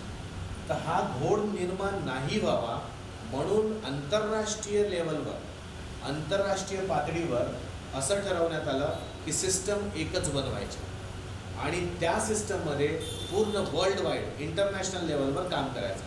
म्हणून ही SI सिस्टम बनवण्यात आली. याला आपण म्हणतो सिस्टम ऑफ इंटरनॅशनल आहे ना, किंवा इंटरनॅशनल सिस्टम्स ऑफ युनिट्स. याच्यामध्ये याला म्हणजे याच्यात असं काही नवीन युनिट्स नाही घेतले, जे याच्यातले आहेत तेही पुष्कळशी इथे वापरले आहे ना. जसं इथे आपल्याला वजन मोजायचं असेल ना, वजन, इथे वजन आपण किलोग्राममध्येच मोजतो. इथे जर मला लांबी मोजायची असेल, लेंथ मोजायची असेल तर आपण मीटरमध्येच मोजतो. इथे जर आपल्याला वेळ मोजायचा असेल तर आपण सेकंडमध्येच मोजतो. हे तर पूर्ण सेम याच्यासारखंच आहे MKSचं. तर पुष्कळशी MKSची इथे घेतलेले आहे. आणखी काही नवीन आहे. तर असे मिळून आता एक इंटरनॅशनल लेवलवर एकच सिस्टम वापरलं जातं आणि ती सिस्टम आहे SI सिस्टम. म्हणजे आता मोजमापन जे होईल ते SI सिस्टममध्येच करायचं. हे तुम्हाला म्हणजे जेव्हा आपण गणितं करू, न्यूमरिकल्स करू फिजिक्सचे, तर आपले उत्तर 99% या सिस्टमच्या उत्तरामध्ये किंवा एककामध्येच आपल्याला सांगावे लागेल. ठीक आहे विद्यार्थ्यांनो. तर SI एकक आजच्या डेटमध्ये वापरलं जाणारे पद्धती आहे. I hope you understood. Okay, continue करू. पण आता काही प्रश्न आले आहेत? नाही, ते त्याला वेळ लागेल. काही नाही, तर फक्त तुम्हाला काही एकदम बेसिक युनिट सांगायचे आहेत, फंडामेंटल युनिट्स. ते उद्या चार्टच बनवून मी सांगतो, नॉट टू वरी. पण आता पहिले प्रश्नाला आपण असं, एक बार म्हणजे किती? एक बार म्हणजे 10⁵ पास्कल. ठीक आहे. तर हे कन्व्हर्जन आहे, युनिटचं कन्व्हर्जन आहे. तर हे आपल्याला तर मिळूनच जातं, हे काही मोठी गोष्ट नाही. पण मी तुम्हाला हे बार जे आहे ना, हे जेव्हा आपण वातावरणातील दाब जेव्हा शिकू ना, तेव्हा ते बारला आणखी डिटेलमध्ये सांगणार हां. हे आपला येणार आहे उल्लेख. चला दुसरा प्रश्न, प्रेशर आणि स्ट्रेसमध्ये डिफरन्स काय? आता बघा, स्ट्रेस तुम्ही मानसिक स्ट्रेस म्हणताय तर मग ते वेगळी गोष्ट, तर बायोलॉजीचा भाग झाला. पण स्ट्रेस आणखी एक दुसरा असतो जो फिजिक्समध्ये आहे. स्ट्रेस म्हणजे कसं, जसं बघा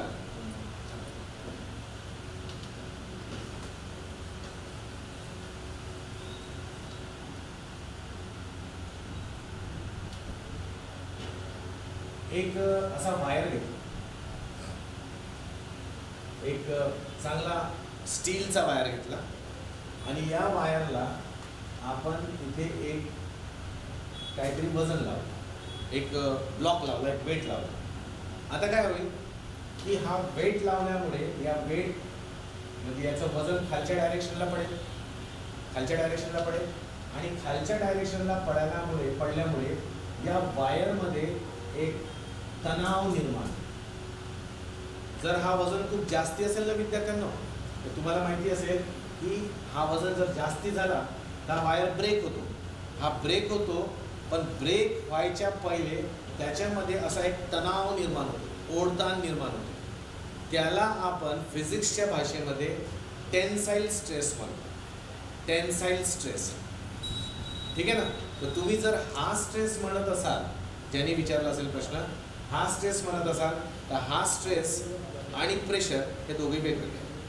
हे तर एका तारमध्ये निर्माण होणारा स्ट्रेस आहे, ज्याला आपण टेन्साईल स्ट्रेस म्हणतो. आणि प्रेशर म्हणजे काय, तर प्रेशर म्हणजे हवेत नाही, एखाद्या पर्टिक्युलर क्षेत्रफळावर टाकलेलं बल. तर प्रेशर वेगळा, स्ट्रेस वेगळा. पण मला हे नाही कळलं की तुम्ही कोणता स्ट्रेस म्हणत होते. आपण कधी कधी असं म्हणतो ना की आज मी खूप, माझ्या डोक्यावर खूप प्रेशर आहे किंवा आज मी खूप स्ट्रेसमध्ये आहे. तर ते वेगळी गोष्ट झाली, ते मानसिक झालं, ते रिलेटेड टू बायोलॉजी झालं आहे ना. फिजिक्सचा त्याच्याशी संबंध नाही. पण फिजिक्समधला स्ट्रेस हा आणि प्रेशर ते मी मगाशी तुम्हाला सांगितलं. Difference between force LOAD, load and weight. बघा हे असे म्हणजे कसं ना, लोड म्हणजे आपण असं काहीतरी नवीन नका समजू. तुम्हाला इनडायरेक्टली सांगतो मी, तुम्ही जे 3 विचारले टर्म्स, फोर्स, मग लोड आणि मग काय विचारलं तुम्ही, वेट.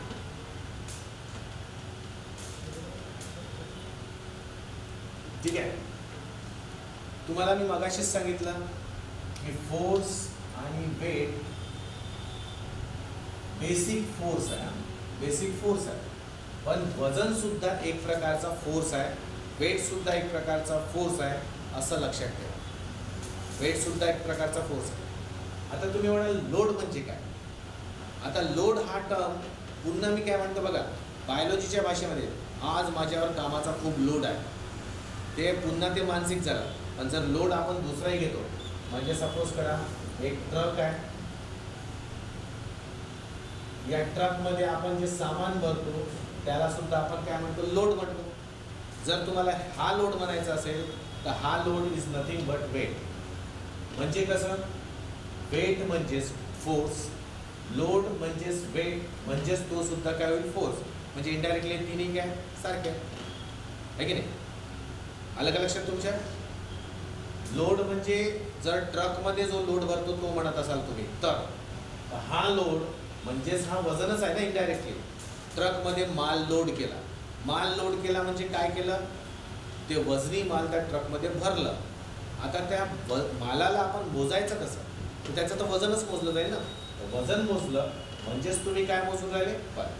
फक्त लक्षात ठेवा, जेव्हा आम्ही बल म्हणतो, फोर्स म्हणतो, तेव्हा फोर्स कसाही लागू पडते. फोर्स असाही लागू पडते, असाही लागू पडते, असाही लागू पडते, असाही लागू, कसाही. बल म्हटलं तर कसा पण.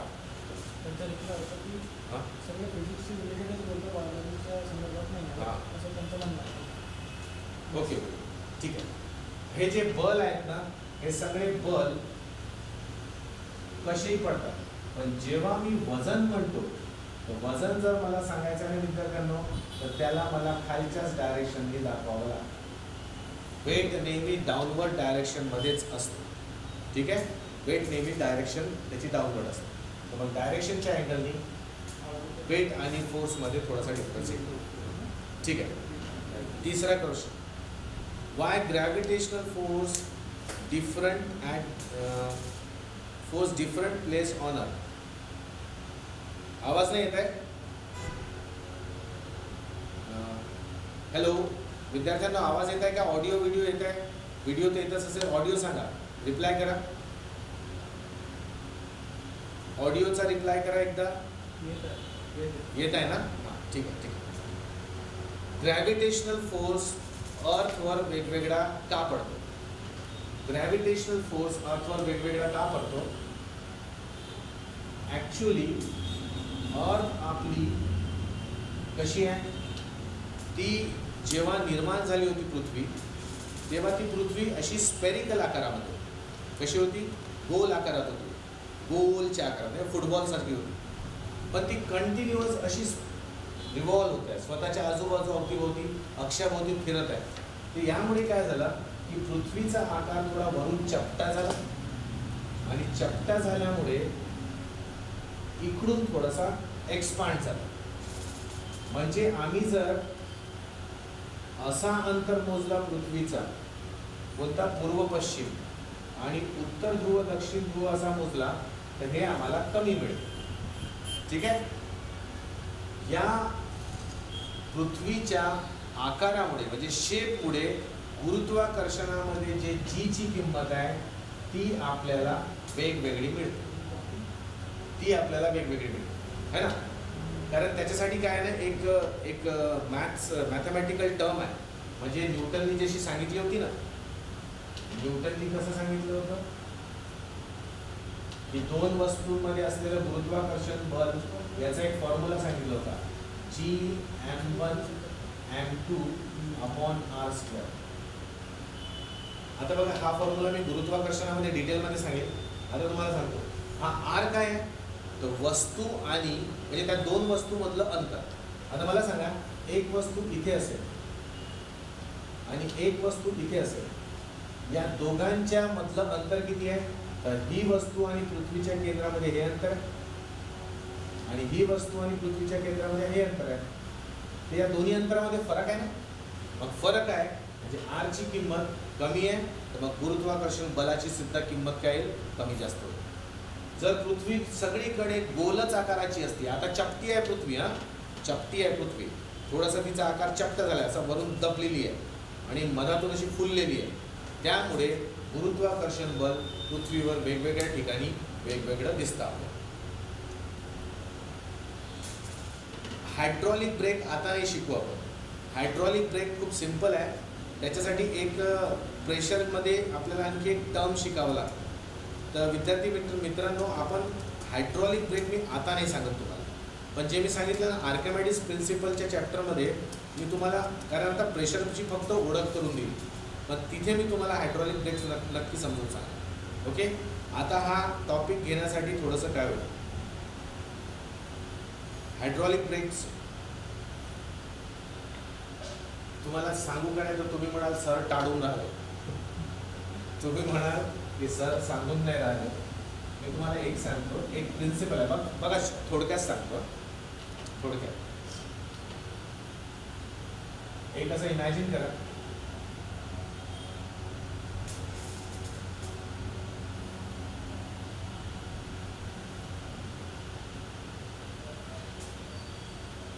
मी थोडक्यात सांगतो विद्यार्थ्यांना, ज्याने हायड्रॉलिक ब्रेक बद्दल विचार.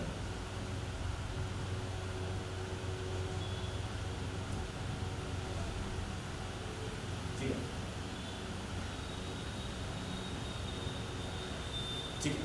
बघा, हायड्रॉलिक ब्रेक काय होते, एक रूल आहे. रूल काय आहे की जेव्हा तुम्ही एका ठिकाणी प्रेशर टाकता, म्हणजे इथे हा पिस्टन आहे समजा, आणि इथे काहीतरी फ्लुइड भरला आहे, ऑइल भरलं असेल, हायड्रॉलिक ब्रेकमध्ये जनरली ऑइल वापरतात, ऑइल भरलं असेल, तर इथे तुम्ही जेव्हा प्रेशर टाकता, इथे जेव्हा तुम्ही प्रेशर टाकता, तर हा प्रेशर लिक्विडमध्ये प्रत्येक ठिकाणी इक्वली डिस्ट्रीब्यूट होतो, प्रत्येक ठिकाणी इक्वली डिस्ट्रीब्यूट होतो. म्हणजे जेव्हा मी इथे प्रेशर टाकला, तर हा प्रेशर इकडे जाईल, इकडे ट्रान्सफर होईल, आणि हा जो पिस्टन आहे हा वरच्या डायरेक्शनमध्ये मूव्ह होईल. मी प्रेशर इकडे डाऊनवर्ड टाकला, तिकडे फ्लुइड काय करेल, वरच्या दिशेने टाकेल. तर हा जो प्रेशर मी थोडा टाकला, हा प्रेशर काय होईल, सगळीकडे इक्वली डिस्ट्रीब्यूट. याच्याने काय होते की आम्ही इथे कमी बलामुळे, इथे कमी बल लावतो, म्हणजे हायड्रॉलिक ब्रेक्समध्ये आपण बल खूप कमी लावतो, पण त्या बलाद्वारे या एरियावर फोर्स खूप जास्त जनरेट होतो. काय म्हटलं, प्रेशर दोन्हीकडे काय राहील, सारखं राहील. हा प्रेशर जेव्हा आपण लिक्विडवर टाकला, तर हा प्रेशर सगळीकडे इक्वली डिस्ट्रीब्यूट होतो. पण जो बल आहे, इथे आम्ही कमी बल टाकतो, आणि इथे प्रेशर वाढल्यामुळे काय होईल, इथे बल जास्त दिसायला मिळेल.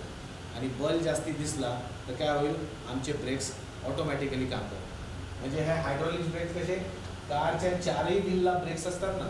समजा कारमध्ये हायड्रॉलिक ब्रेक वापरतो आहे, तर आपण ही अरेंजमेंट कुठे घेऊ, आपला जो ब्रेकिंगचा पॅडल असतो ना तिथे लावू.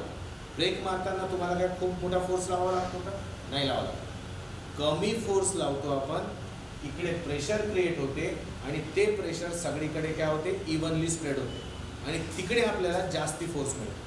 म्हणजे हलक्याशा फोर्समुळे आपण जास्तीत जास्त फोर्स क्रिएट करू शकतो. पण याच्या मागची थेरी मी तुम्हाला नंतर सांगितली. हे जस्ट मी तुम्हाला सांगितलं, मी तुमचे प्रश्न टाळत नाही, ओरली सांगितलं. ओके विद्यार्थी, एकदा पुन्हा भेटूया आपण या प्रश्नावर. Relationship between pressure and velocity with respect to flowing fluid in a pipe, please explain sir. No, हा फ्लुइड डायनॅमिक्सचा प्रश्न आहे. ओके, डायनॅमिक्सबद्दल आता नाही बोलू विद्यार्थ्यांना. मी आता फक्त प्रेशर इंट्रोड्यूस करून दिलं आहे तुम्हाला. फ्लुइड डायनॅमिक्सबद्दल नक्कीच बोलू, पण मला प्रेशर चॅप्टरवर येऊ. आता उद्या आपण काय करू, हा मोजमापन संपल्यानंतर आपण ऊर्जा हा प्रकार घेणार आहोत. ऊर्जा घेतल्यानंतर ते न्यूटनचे समीकरणं घेऊया. आणखी 1-2 टॉपिक्स छोटे मोठे होतील आणि त्याच्यानंतर दाब हा चॅप्टर आहे. तुम्ही लक्षात ठेवा, मी सगळं सांगेल तुम्हाला, फक्त मला शिकवू द्या व्यवस्थित. म्हणजे टप्प्याटप्प्याने जाऊ द्या. आता मी तुम्हाला डायनॅमिक्स शिकवलं ना तर तुमच्या लक्षात नाही. ओके, सो नॉट टू वरी. ज्याचाही प्रश्न असेल या प्रश्नाला मी नक्की उत्तर देईल, फक्त फ्लुइड डायनॅमिक्स समजवू द्या. ओके, सगळं सांग.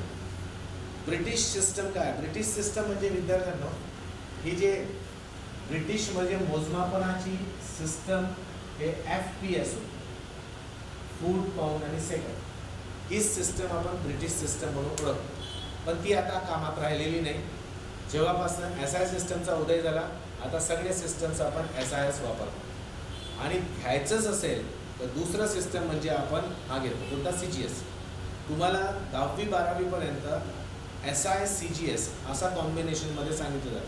तुमच्यापैकी 12वीमध्ये कोणाचं सायन्स असेल तर त्यांनी बघा काही उत्तरं याच्यामध्ये काढले असतील CGS सिस्टममध्ये.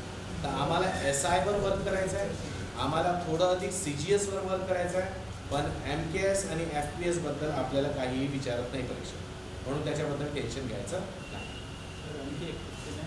समजा फुटबॉल खेळताना त्याला किक केली म्हणजे मी त्यावर बल तुम्ही फुटबॉलवर, विद्यार्थ्याचा प्रश्न आहे की फुटबॉलवर जेव्हा मी किक मारतो, समजा आपला पाय, या पायाने फुटबॉलवर किक मारली, मला सांगा एका पॉईंटवर माराल का किक? आपण फुटबॉलला किक कुठे मारतो, आपला जो पाय असतो ना, तर समोरच्या जिथे बोट आहेत त्या भागाने नाही मारतो. हा समजा आपला पाय आहे ना विद्यार्थ्यांनो, हा पाय आहे, बोटं समजा पायाचे, आपण या बाजूने किक मारतो चर्चा. तर इथे काय होतं आहे, मी बल तर लावतो आहे पण क्षेत्रफळावर लावतो आहे ना. जिथं क्षेत्रफळ आलं म्हणजे बल जर क्षेत्रफळावर पडत आहे तर तिथे प्रेशरच म्हणायचं, प्रेशरच म्हणायचं. आपण पुष्कळशे रॉंग टर्म्स यूज करतो, पण काय काम निघून जाते. सगळे रॉंग बोलतात तर आपणही रॉंग बोलून टाकतो. तिथे सुद्धा आम्ही दाब देतो है ना, तिथे प्रेशरच म्हणायचं. म्हणजे तुम्ही असं लक्षात ठेवा की क्षेत्रफळावर जर बल लावला तर तो बल नाही राहील, तो आता दाब होतो. वन युनिट बरोबर किती वेळ प्रश्न? 1 युनिट नाही, 1 युनिट नाही, 1 असं म्हणजे 1 युनिट. अच्छा, तुम्ही तो इलेक्ट्रिसिटीवाला युनिट म्हणताय का? नाही, 1 युनिट हा बघा पुन्हा तेच झालं.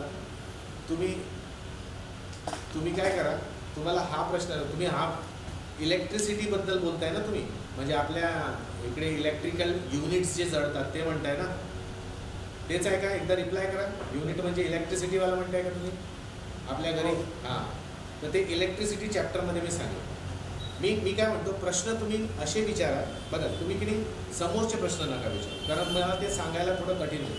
इलेक्ट्रिसिटीबद्दल आपण काहीच नाही बोललो आहे ना, तर प्लीज करून हा प्रश्न तुम्ही संग्रहित ठेवा. जसा इलेक्ट्रिसिटी चॅप्टर झाला म्हणजे शिकवताना तुम्ही मला तसे प्रश्नाचे भीडीमार करा, मी नक्की उत्तर देईल विद्यार्थ्यांना. फक्त मला काय डाऊट येते की मी सांगायला सुरू करेल तर ते मी त्याच्यात ते बॅकग्राऊंड नाही सांगितलं आहे, मग बॅकग्राऊंड नाही सांगितलं म्हणून तुम्हाला ते कळणारही नाही. आणि कळणार नाही तर मग तुम्हाला असा इम्प्रेशन बसेल की सरांचं मला समजत नाही. आपण जे झालं त्याच्यावर प्रश्न टाकायचे. ओके, मी तुम्हाला नक्की सांगेन, नक्की सांगेन. नको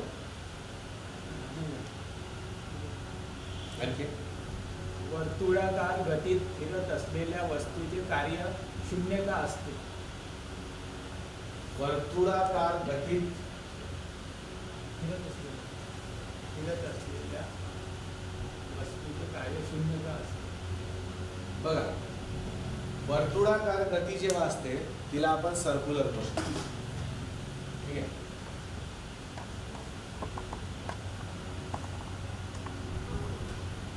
जेव्हा वस्तू वर्तुळाकार गतीत फिरत वर्तुळाकार गतीमध्ये फिरत आहे तर आपण बल जो म्हणतो, सॉरी कार्य म्हणताय, तो कार्यच म्हणताय ना.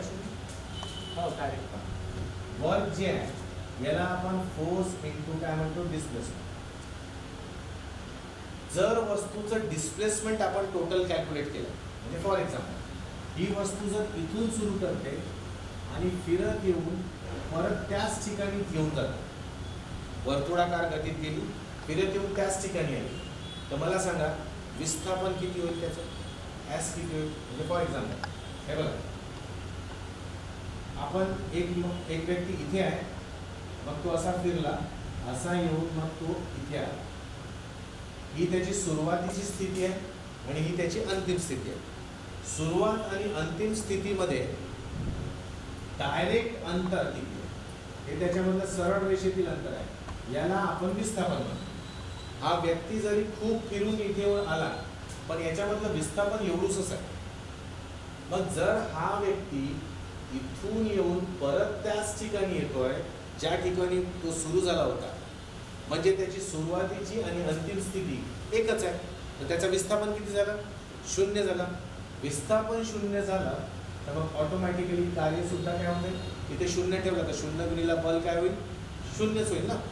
म्हणजे काय म्हणू आपण की फिरणाऱ्या वर्तुळाकार गतीमध्ये असलेली वस्तू जर तिचं विस्थापन आम्ही शून्य दाखवत असू, विस्थापन शून्य असेल तर त्याच्यावर होणारं कार्य सुद्धा काय असते, शून्य असते. अल्टिमेटली विस्थापन जोपर्यंत होत नाही तोपर्यंत कार्य होत नाही. तर कार्यासाठी विस्थापन असणं खूप महत्त्वाचं. ठीक आहे विद्यार्थ्यांनो. डाऊन डायरेक्शनला याच्यासाठी असते की सपोज करा ही पृथ्वी आहे आणि ही एक वस्तू आहे. न्यूटननी काय म्हटलं होतं, हे दोन्ही एकमेकांवर गुरुत्वाकर्षण टाकतात. तर ही वस्तू हलकी आहे पृथ्वीच्या कंपॅरिझनमध्ये, तर या वस्तूला पृथ्वी आपल्याकडे ओढेल. ठीक आहे. न्यूटनचं म्हणणं काय होतं, गुरुत्वाकर्षण असल्यामुळे एकमेकांना ओढतात, अट्रॅक्शन आहे म्हणजे एकमेकांना ओढतील. पण ही वस्तूचं वस्तुमान कमी आहे, या पृथ्वीचं वस्तुमान जास्ती आहे, तर ओढताना दोघांमध्ये होत आहे बरं. पण पृथ्वी जास्ती वजनी असल्यामुळे पृथ्वी त्याला स्वतःकडे ओढते. आता असं करा, जर या ठिकाणी एखादी असं करा, याला घेऊन या, कोणाला, याला काय म्हणतो आपण, मोठा ग्रह ज्युपिटर, गुरुग्रहाला घेऊन या पृथ्वीजवळ. तर आता पृथ्वी गुरुग्रहाला नाही ओढेल, आता गुरुग्रहाचं वस्तुमान जास्ती झाला, तर आता आपली पृथ्वी गुरुग्रहाकडे ओढली.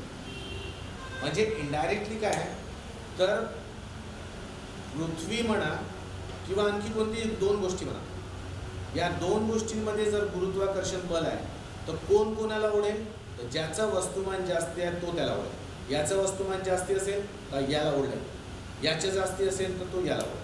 आता पृथ्वीवर असलेल्या कोणत्याही वस्तूला घ्या तुम्ही, तिचं वजन वस्तुमान त्या पृथ्वीपेक्षा जास्ती आहे का, नाही आहे ना, तर मग पृथ्वीकडेच आपण ओढेल. ओके, मी सांगितलं होतं तुम्हाला, आताच मी ओरलीच सांगतो. मास म्हणजे काय, तर mass is a scalar quantity, अदिश राशी आहे.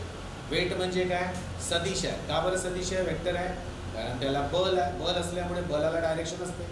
अच्छा, वेट म्हणजे नेहमी डाऊनवर्ड असतं. मास कधीही चेंज होत नाही. मला सांगा, आपल्या बॉडीमध्ये भरलेलं जे मटेरियल आहे ते आपण काढून काढून ठेवतो का, नाही, मटेरियल फिक्स्ड आहे. तर बॉडीतलं जे मटेरियल आहे, मॅटर आहे, तो फिक्स असते, म्हणजे वस्तुमान स्थिर आहे, कॉन्स्टंट आहे. पण वेट बदलतं. वेट का बदलतं, कारण वेट चं फॉर्म्युला काय काय एम इंटू जी. जीची किंमत बदलली तर डब्ल्यू पण बदलला, जी बदलला तर डब्ल्यू बदलला. याच्यामुळे काय होते की वजन ठिकठिकाणी बदलत राहतं. ओके, हा बेसिक डिफरन्स आहे.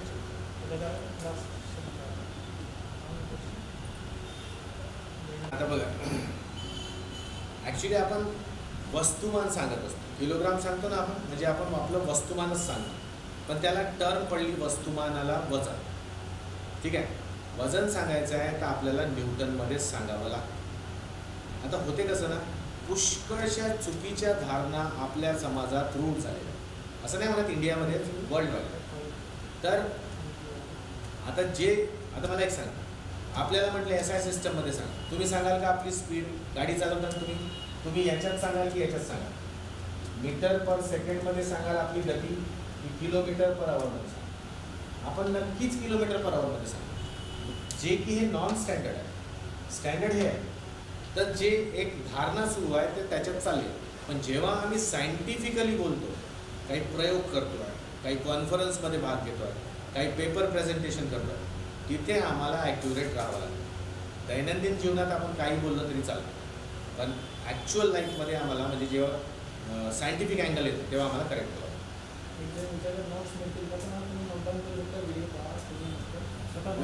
बघा विद्यार्थ्यांनो, नोट्सच्याबद्दल असं आहे की माझे असे नोट्स असे काही असं लिहिलेलं नाही. म्हणजे मी तुम्हाला जे ओरली सांगतो आणि जे बोर्डवर सांगतो, पूर्ण कन्सेप्ट क्लिअर करण्याचा प्रयत्न आहे. तर तुम्हाला जेही वाटतं ना ते नोट डाऊन करायचं.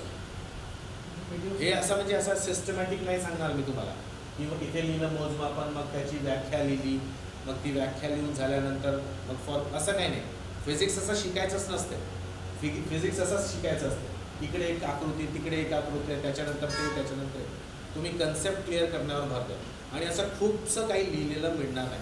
जिथे मला वाटलं की तुम्हाला लिहून देणं गरजेचं आहे तिथे मी नक्कीच ओरली लिहून देणार. पण तुम्हीही एक काम करा, तुम्ही पण हा पेन कॉपी घेऊन सोबत बसत चला. मी काढलेल्या डायग्राम्स कसं ना तुम्ही पण काढत चला. कारण हां, आणि यूट्यूबवर तर आहेच नो डाऊट, तुम्ही यूट्यूबवर वेळोवेळी पाहून करू शकता. सेकंड गोष्ट, एक गोष्ट आहे, जे आज समजलं याची गॅरंटी नाही की पुढच्या आठवड्यात तुम्हाला लक्षात राहील, है ना. म्हणून लिहून आपल्याजवळ संग्रहित ठेवणं कधीही उत्तम आहे. तर विद्यार्थ्यांना तुम्ही लिहत चला. आणि यूट्यूबमध्ये पुन्हा पुन्हा जर बघितलं, काही सुटलं इथे लिहिणं, मी मिटवून टाकलं, तर यूट्यूबमधून बघून लिहू शकतो. Okay, so thanks a lot all of you. I hope you like today's lecture. I am also happy to deliver you lecture. Once again, sorry for the late start. I have started little bit late. From tomorrow, it will not be. Okay. And second, thanks a lot and all the best for you. And thanks to Pradnya Prabodhani for their initiative for online lecture series. Okay. So मी तुम्हाला पुन्हा एकदा thank you म्हणतो विद्यार्थ्यांना, तुम्ही माझ्याशी जुळले आणि मला सपोर्ट करताय. Thank you very much. Have a nice time. Enjoy your studies. All the best.